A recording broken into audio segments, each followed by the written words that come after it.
Good morning, everybody. Welcome to today's devotion for January 17th. Today's devotion is titled, Don't Lose Heart. The Bible reading is from Galatians chapter 6, verses 7 to 10. Do not be deceived. God cannot be mocked.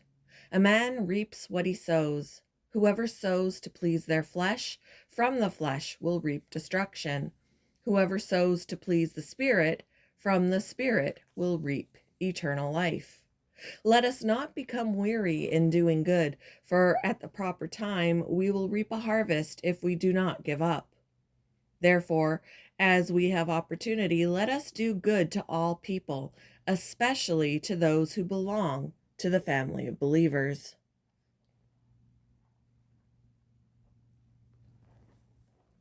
Weary. That's how Satya felt after 9 months in his new job. As a believer in Jesus, he'd sought to follow God's principles in the way he solved problems and directed the work. But people-related problems persisted, and little organizational progress seemed to have been made. He felt like throwing in the towel. Perhaps, like Satya, you're feeling tired. You know the good that you ought to do, but simply feel too emotionally and physically drained to carry on. Take heart. The Apostle Paul encourages us with these words.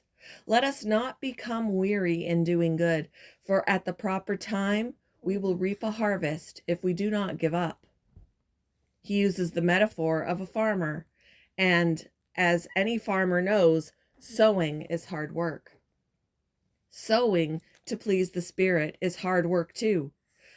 Believers in Jesus who seek to follow the Spirit's lead and live a life that honors Him can grow faint and lose heart. But as we hang on to His promise, the harvest will come. We'll reap eternal life. A bumper crop of God's blessing when Christ returns. And in this life, we'll have the confidence and joy that come from knowing Him. We'll reap at the proper time. A time determined not by seasons or the weather, but by the will of a perfect God. Until the harvest comes, let's keep sowing in God's strength. What's causing you to lose heart? How can you hang on to the promise that at the proper time, we will reap a harvest? Thank you for joining me for today's devotion, and I hope you all have a wonderful day.